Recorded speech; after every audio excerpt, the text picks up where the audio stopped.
밀실 야담을 방문해 주셔서 너무나 감사합니다. 좋아요와 구독은 저에게 큰 힘이 됩니다. 그럼 오늘의 이야기 시작하겠습니다. 옛날 옛적 눈이 소복소복 내리던 어느 겨울밤의 일입니다. 한양 변두리 윤대감댁 뒷곁에 자리한 낡은 창고방에서는 촛불 하나가 가물가물 타오르고 있었습니다. 그 희미한 불빛 아래 한 여인이 무릎을 꿇고 앉아 바늘과 실을 들고 있었죠. 여인의 이름은 연희.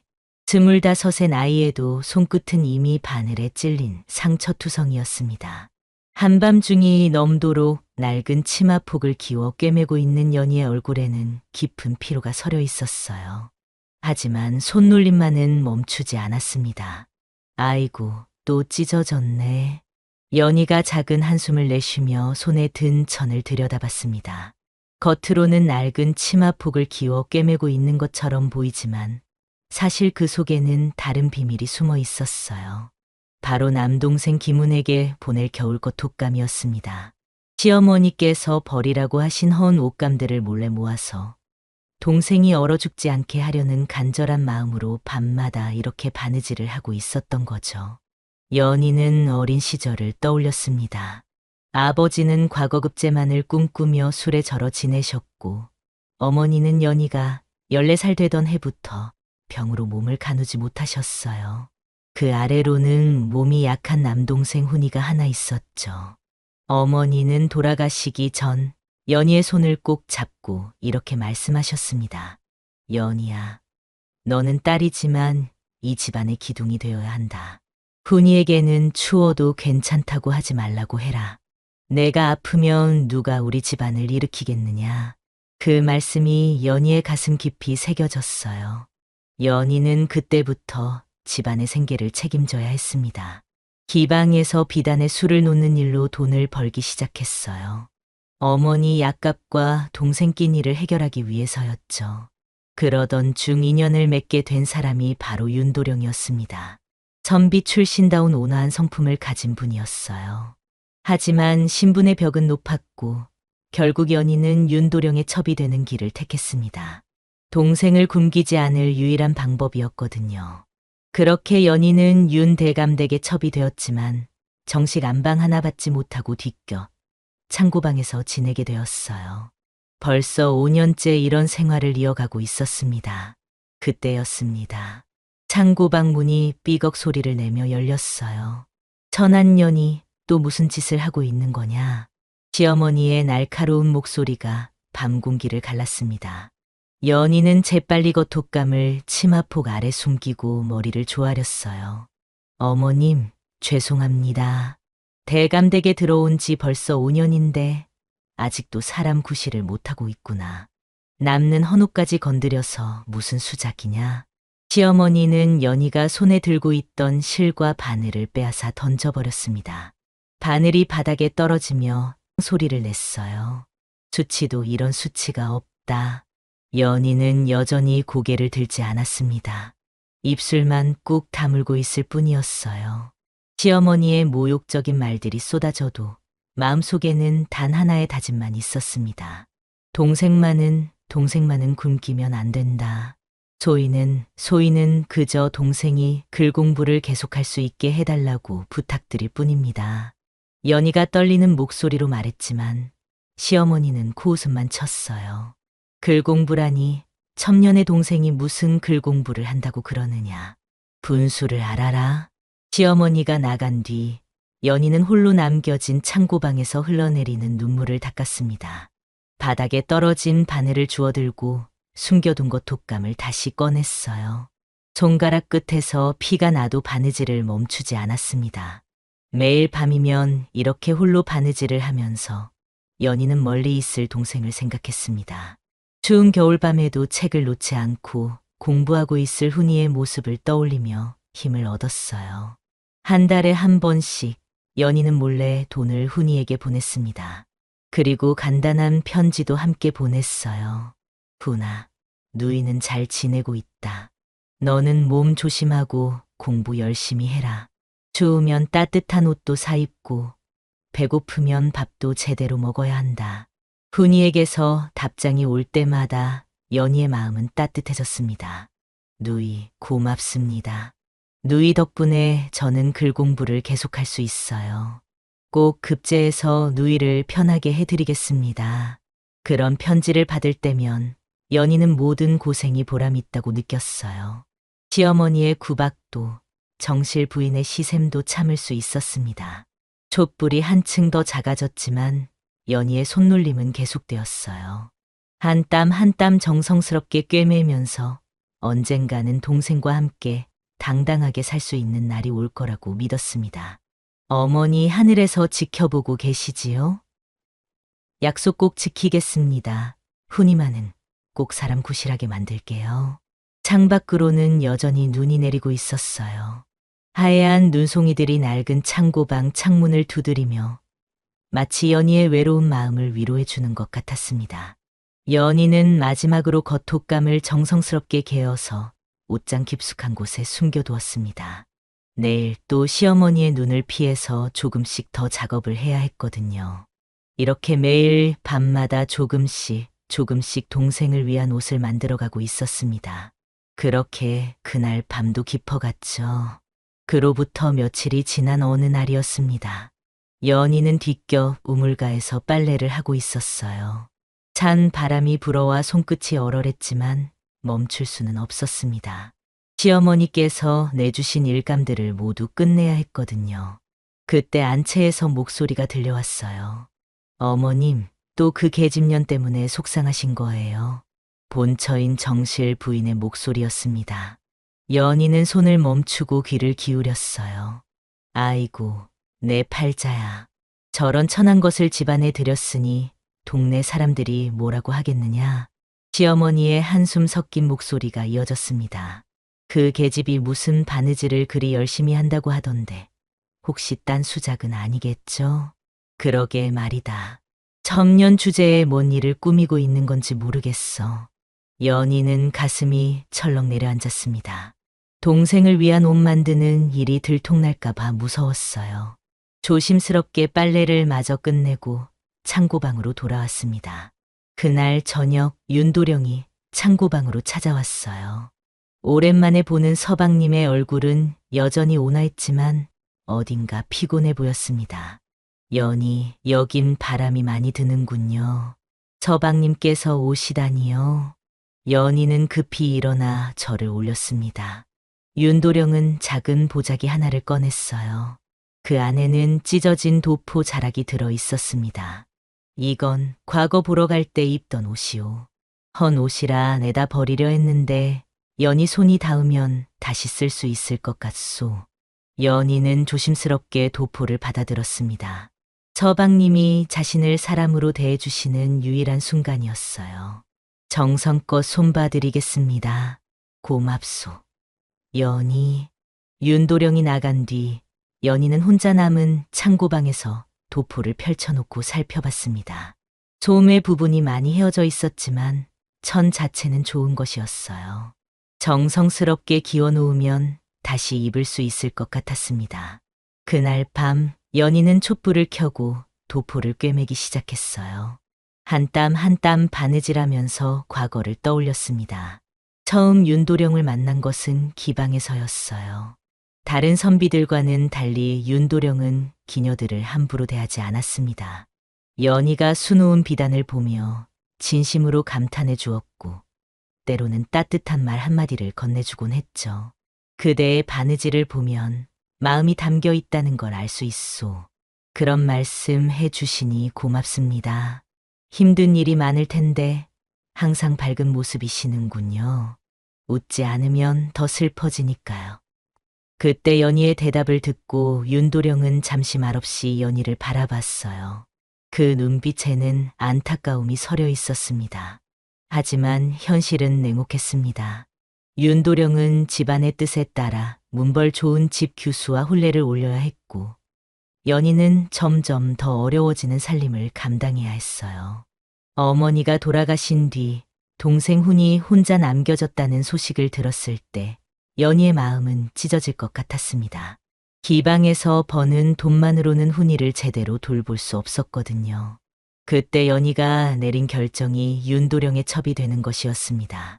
자존심을 버리는 것보다 동생을 굶기는 게 더 견디기 어려웠어요. 서방님, 소인이 서방님께 누가 될까 두렵습니다. 그런 말 마시오. 연희, 내가 그대를 제대로 지켜주지 못해서 미안할 뿐이오. 아닙니다.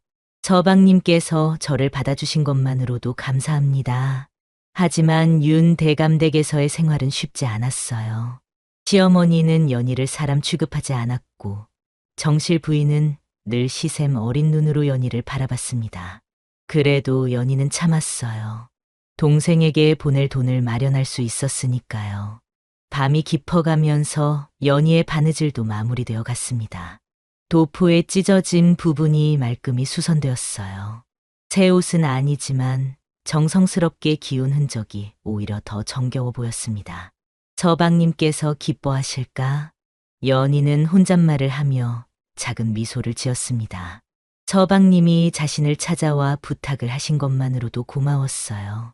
적어도 자신을 사람으로 여겨주시는 분이 있다는 걸 느낄 수 있었으니까요. 창밖으로는 여전히 눈이 내리고 있었습니다. 하지만 연희의 마음만은 조금 따뜻해져 있었어요. 내일은 또 어떤 일들이 기다리고 있을지 모르지만 오늘 하나씩 해낼 수 있다면 그것으로 충분했습니다.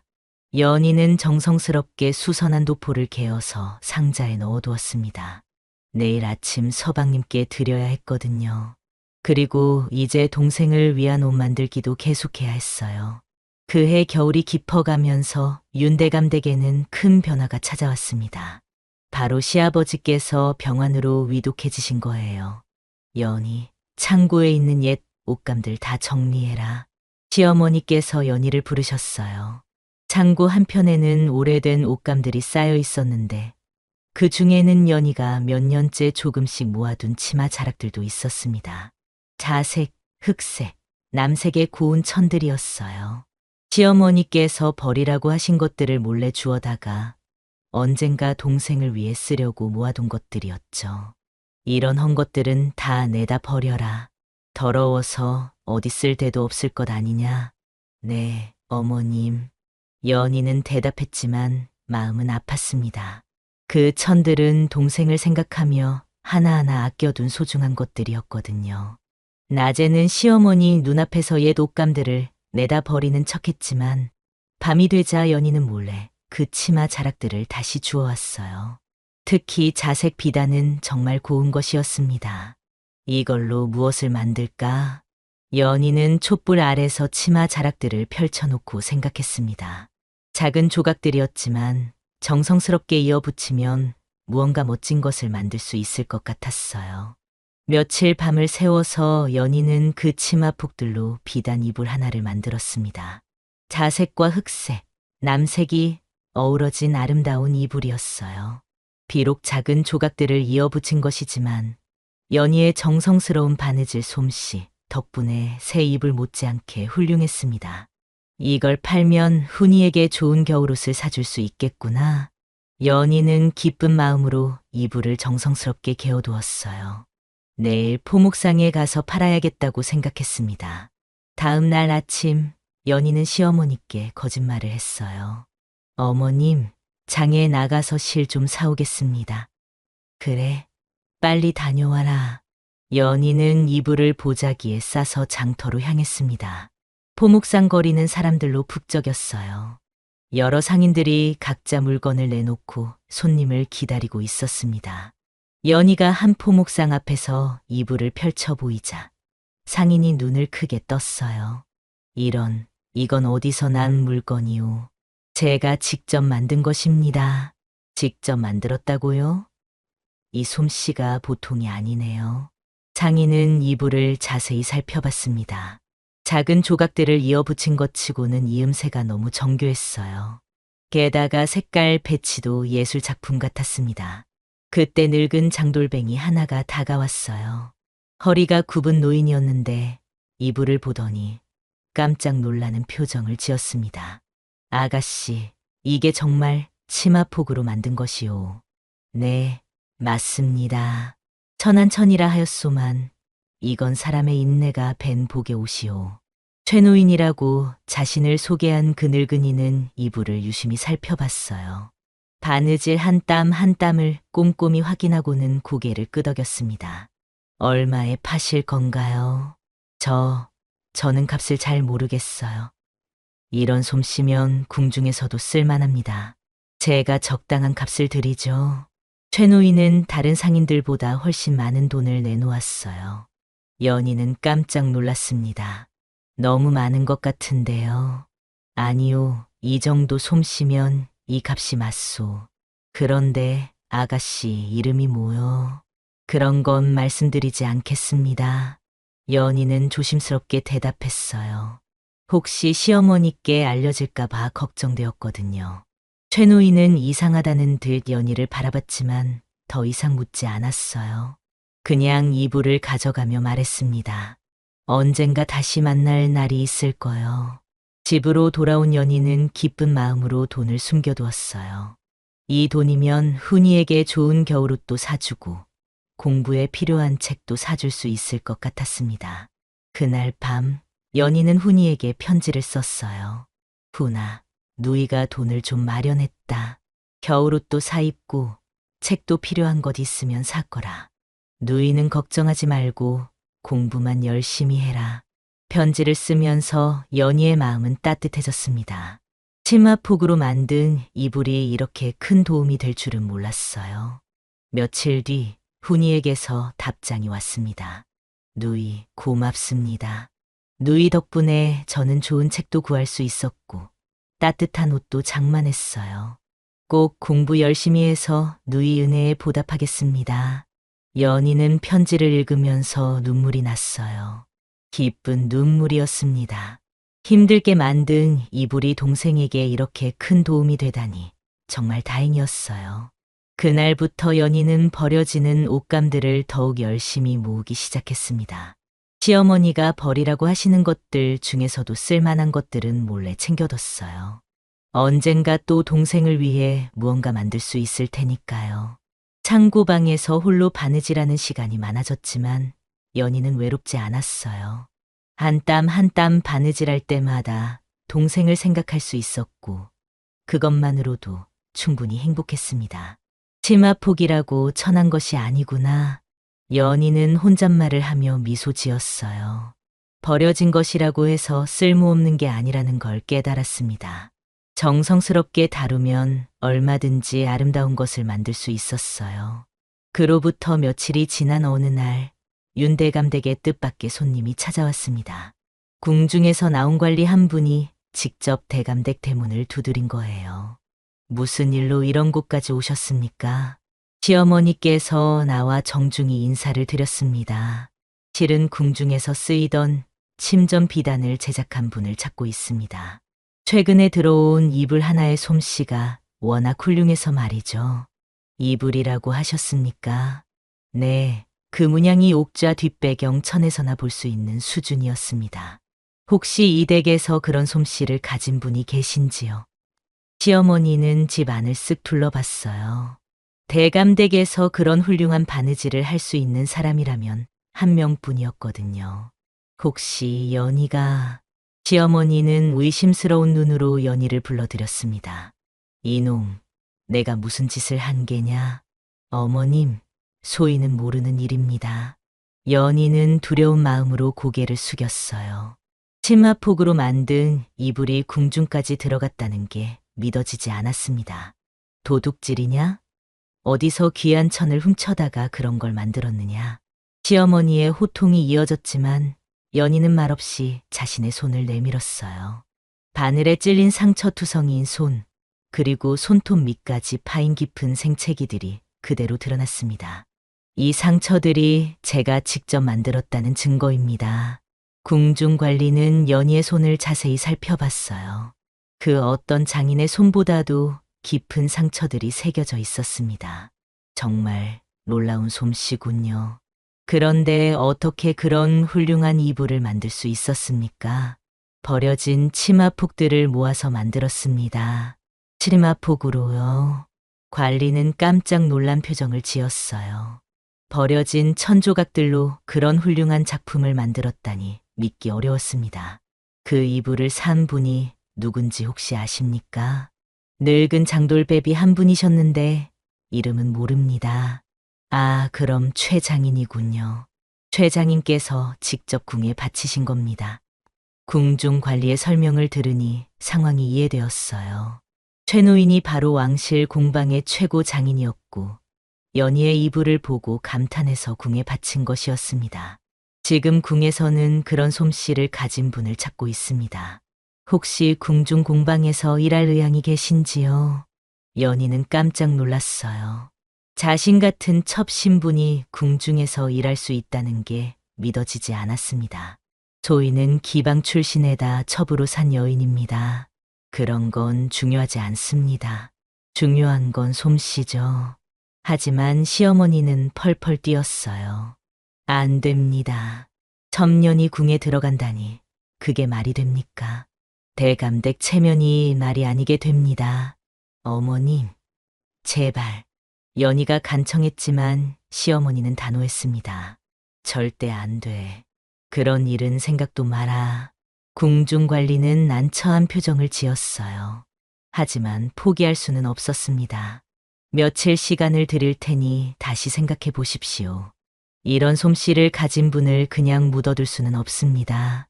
관리가 돌아간 뒤 집안은 소란스러워졌어요. 시어머니는 연희를 몰아세웠고 정실 부인도 한몫했습니다. 저런 천한 것이 궁에 들어간다니 말도 안 돼요. 그러게 말이다. 우리 집안 망신이 이만저만이 아니야.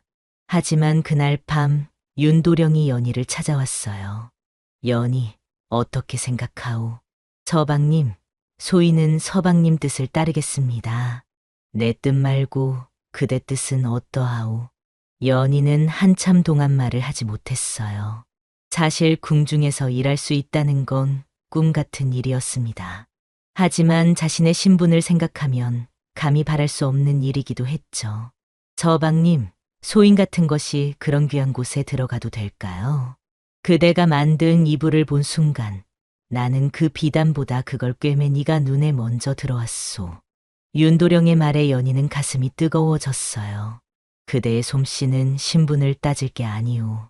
이제는 나 아닌 당신 삶을 위해 살아도 됩니다. 그날 밤 연희는 잠을 이루지 못했어요.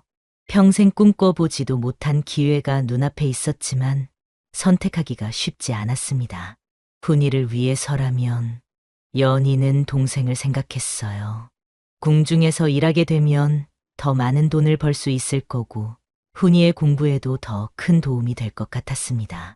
하지만 어머님이 그렇게 반대하시는데 시어머니의 반대도 만만치 않았어요.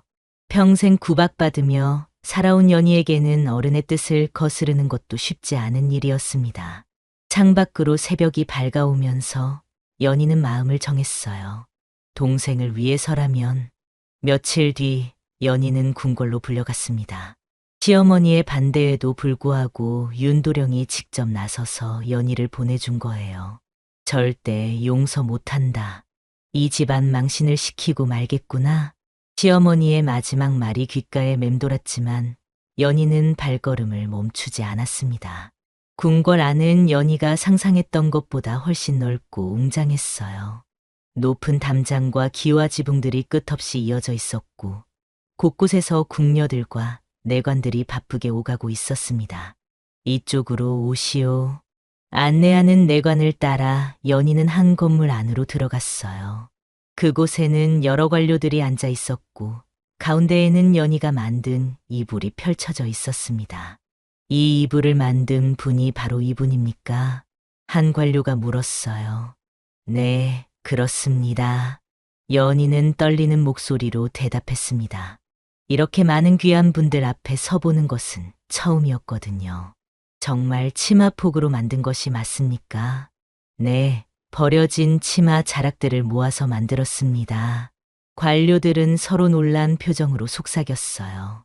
버려진 천조각들로 이런 훌륭한 작품을 만들었다는 게 믿기 어려웠던 거죠. 그때 뒤편에서 한 사람이 일어났습니다. 바로 최노인이었어요. 아가씨, 그때 그 아가씨군요. 어르신께서 그때 그분이셨군요. 연희는 반가운 마음으로 인사를 드렸습니다. 최 노인이 바로 왕실 공방의 최고 장인이라는 걸 그제야 알게 되었어요. 제가 이 이불을 보고 깜짝 놀랐습니다.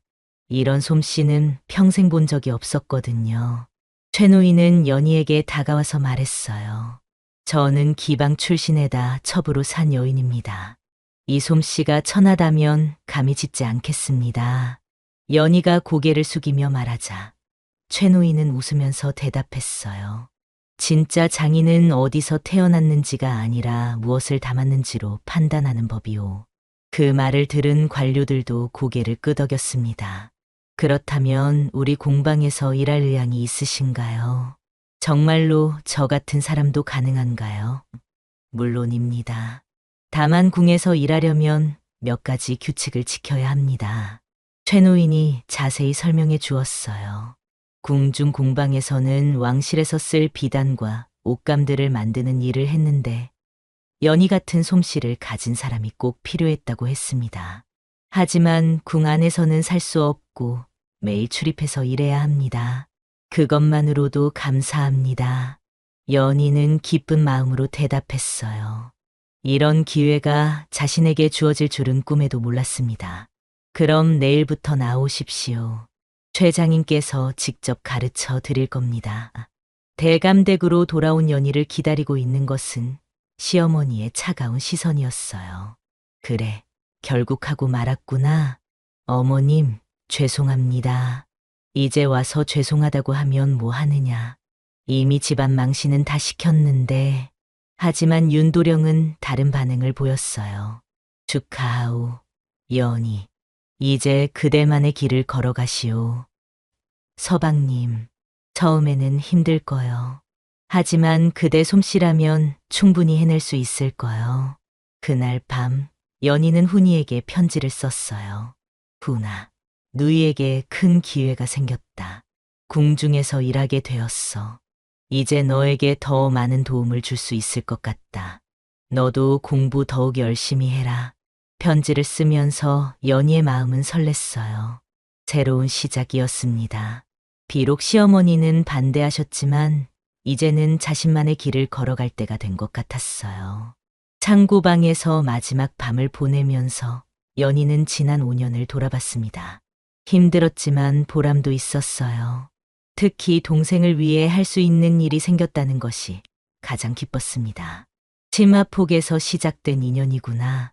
연희는 혼잣말을 하며 미소 지었어요. 버려진 천조각들이 자신의 인생을 바꿔놓을 줄은 정말 몰랐습니다.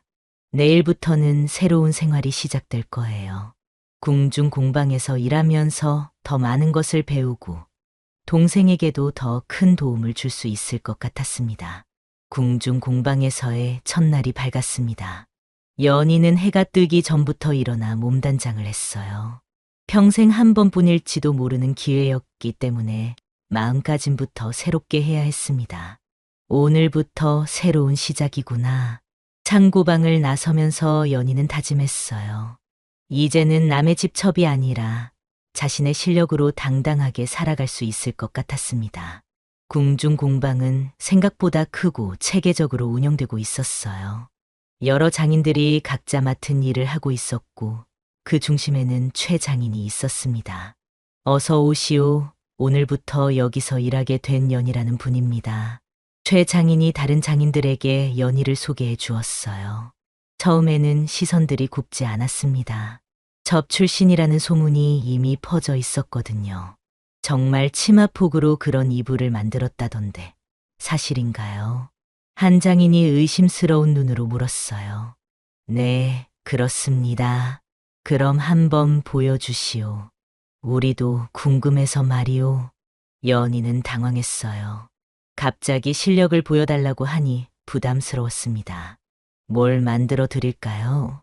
간단한 수건이라도 좋으니 그 솜씨를 보여주시오. 최 장인이 연희에게 작은 천 조각들을 주었어요.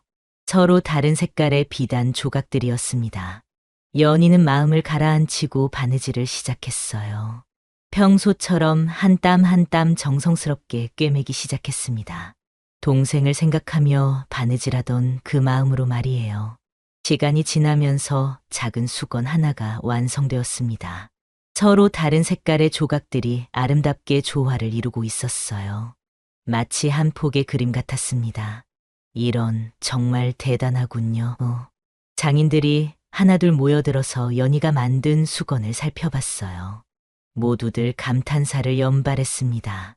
이 음새가 이렇게 정교할 수가 있나요? 색깔 배치도 예술 작품 같네요. 역시 최장인 눈은 틀리지 않는군요. 그날부터 연희는 궁중 공방의 정식 일원이 되었습니다. 처음에는 간단한 일부터 시작했지만 점점 더 중요한 일을 맡게 되었어요. 특히 왕비님께서 입으실 치마를 만드는 일을 맡게 되었을 때는 정말 떨렸습니다. 연희, 이번 일은 정말 중요하오. 절대 실수하면 안 돼요. 최 장인이 당부했어요. 최선을 다하겠습니다. 연희는 밤낮으로 치마를 만들었습니다. 왕비님께서 입으실 옷이니까 더욱 정성을 들여야 했어요. 한 땀 한 땀 바느질할 때마다 정성을 다했습니다. 며칠 뒤 완성된 치마를 본 최 장인은 깜짝 놀랐어요. 이런 솜씨는 처음 봅니다. 정말 왕비님께서 입으시기에 손색이 없겠군요. 다른 장인들도 모두 감탄했습니다. 연희의 솜씨는 이미 궁중 최고 수준에 도달해 있었어요. 연희, 이제 그대는 우리 공방의 핵심 인재요. 최 장인의 말에 연희는 감격했습니다. 불과 몇 달 전까지만 해도 창고방에서 몰래 바느질하던 자신이 이렇게 인정받을 줄은 꿈에도 몰랐어요. 한편 대감댁에서는 연희에 대한 소문이 들려오기 시작했습니다. 궁에서 연희 솜씨를 대단하게 여긴다더군요. 정말입니까? 윤도령이 놀란 표정으로 물었어요. 네, 왕비님께서 입으실 옷까지 만든다고 하더군요. 시어머니는 복잡한 표정을 지었습니다. 처음에는 반대했지만 이제는 조금 자랑스러운 마음도 들었어요.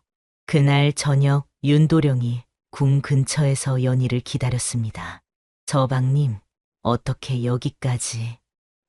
연희, 요즘 어떻게 지내오? 집에서 얼굴도 잘 못 보는구려.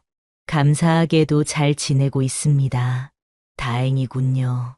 그런데 연희, 윤도령은 잠시 망설이다가 말했어요. 이제는 정말로 그대만의 길을 걸어가는 것 같소. 서방님, 처음에는 내가 그대를 지켜주겠다고 생각했는데 이제 보니 그대가 스스로 길을 만들어가고 있군요. 연희는 가슴이 뭉클해졌어요. 서방님의 말이 고마웠지만 한편으로는 슬프기도 했습니다. 서방님 덕분에 여기까지 올 수 있었습니다. 아니요, 연희. 이 모든 건 그대 자신의 힘이었소. 그날 밤 연희는 새로운 결심을 했어요. 이제 정말로 독립해서 살아갈 때가 된 것 같았습니다.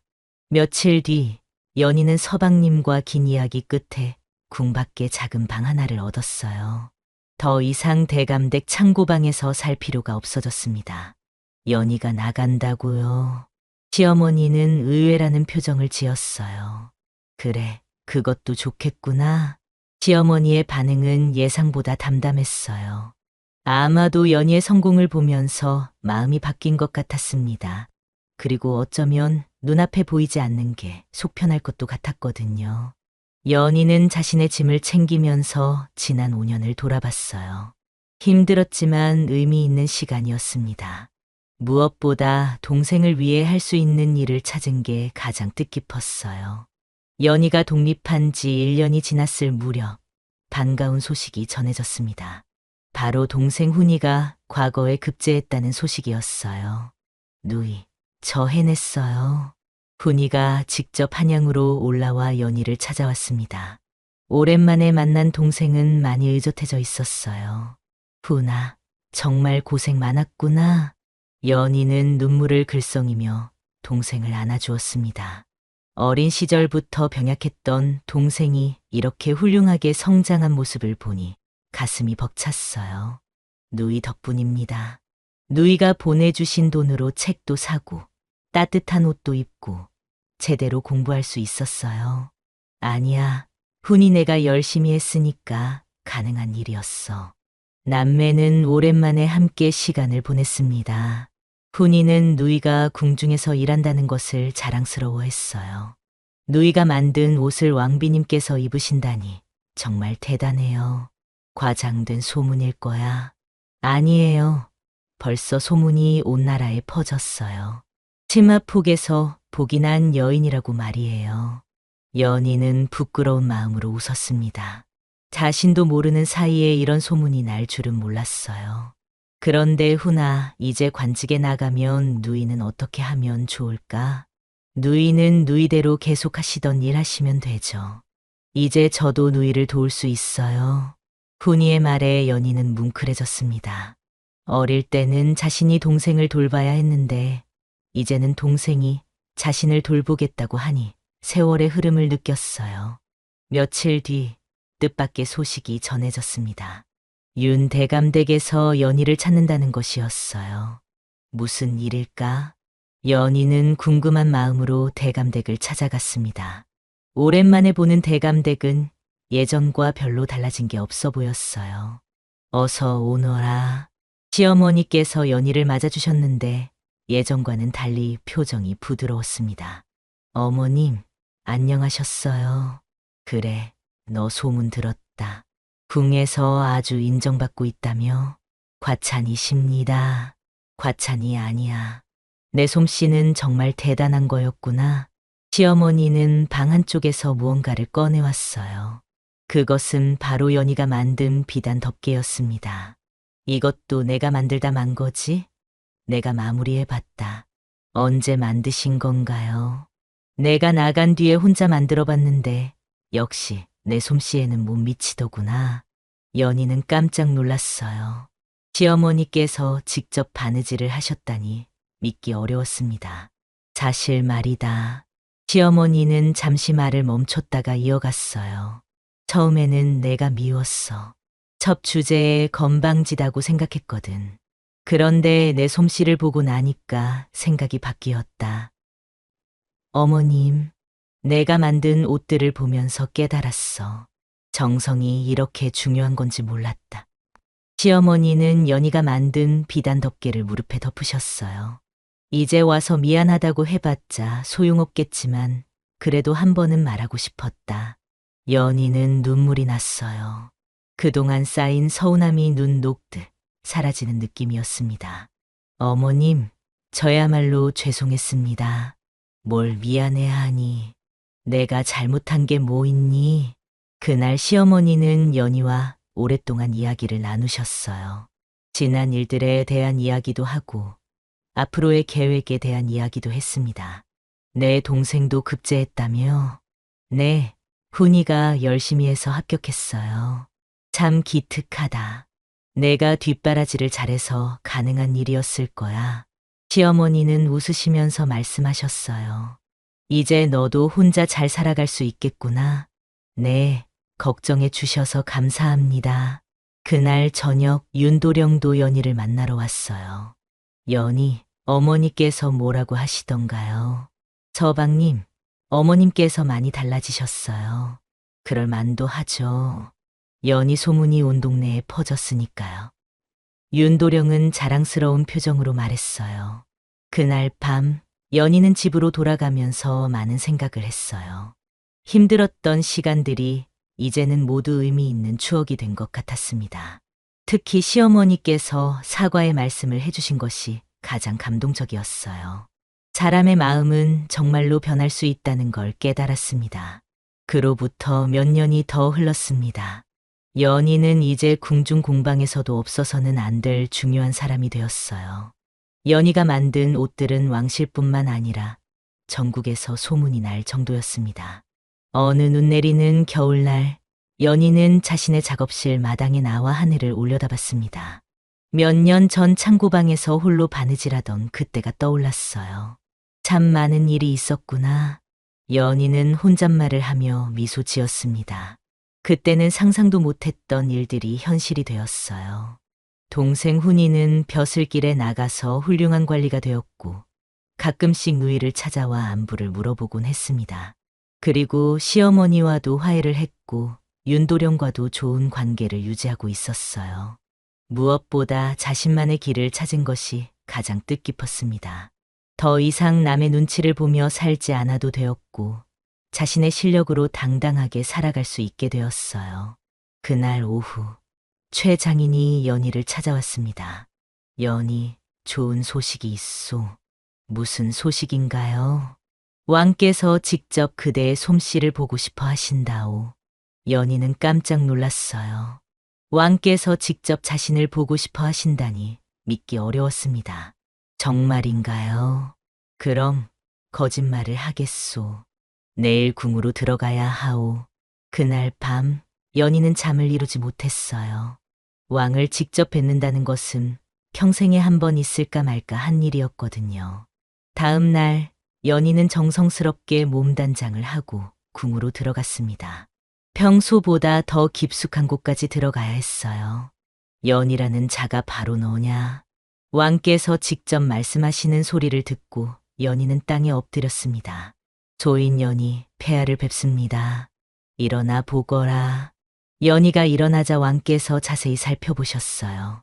듣기로는 치마폭으로 훌륭한 옷을 만든다던데 사실이냐? 네, 폐하. 신기한 일이로다. 버려진 것으로 그런 아름다운 것을 만들어낼 수 있다니. 왕께서는 연희가 만든 작품들을 하나하나 살펴보셨어요. 모든 작품이 정교하고 아름다웠습니다. 참으로 훌륭하다. 이런 솜씨를 가진 자가 우리나라에 있다는 것이 자랑스럽구나. 과찬이십니다, 폐하. 과찬이 아니다. 정성이 이렇게 중요한 것인지 새삼 깨닫게 되는구나. 왕께서는 연희에게 특별한 상을 내리셨어요. 그리고 앞으로도 계속 궁중에서 일해달라고 부탁하셨습니다. 언제까지나 최선을 다하겠습니다. 궁에서 나온 연희는 꿈을 꾸는 것 같았어요. 불과 몇 년 전까지만 해도 창고방에서 숨어 지내던 자신이 왕께 인정받다니 믿기 어려웠습니다. 그날 저녁 훈이가 누이를 찾아왔어요. 누이, 소문 들었어요. 왕께서 직접 상까지 내리셨다며요. 그래, 훈아. 정말 꿈 같은 일이었어. 누이가 받으실 만해요. 그동안 얼마나 노력하셨는데요. 예전과는 달리 이제는 둘 다 당당하게 살아갈 수 있게 되었어요. 누이, 정말 고마워요. 뭘 고마워하니. 누이가 아니었다면 저는 지금 여기 있을 수 없었을 거예요. 훈이 내가 열심히 했으니까 가능한 일이었어. 누이는 정말 대단한 분이에요. 그날 밤 연희는 마당에 나가서 별을 바라봤습니다. 하늘에는 수많은 별들이 반짝이고 있었어요. 어머니, 약속 지켰어요. 연희는 하늘을 향해 속삭였습니다. 돌아가신 어머니께서 부탁하신 일을 모두 해냈다는 생각이 들었어요.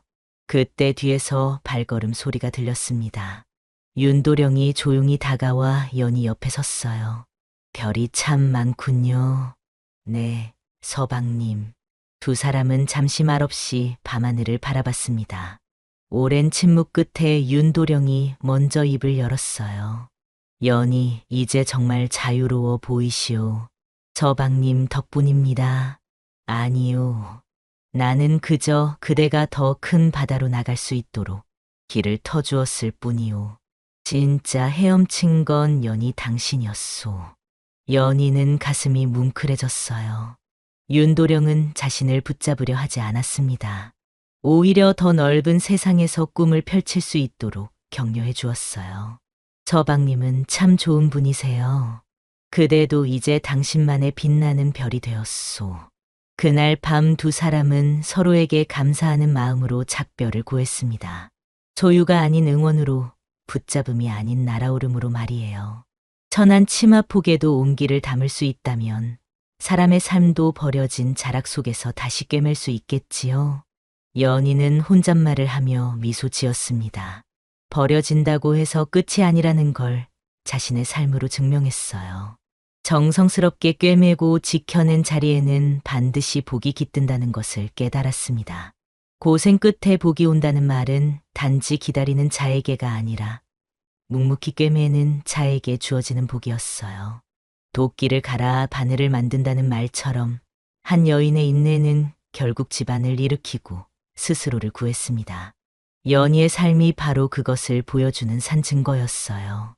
눈이 소복소복 내리는 겨울밤, 연희는 자신의 작업실로 들어가 다시 바느질을 시작했습니다.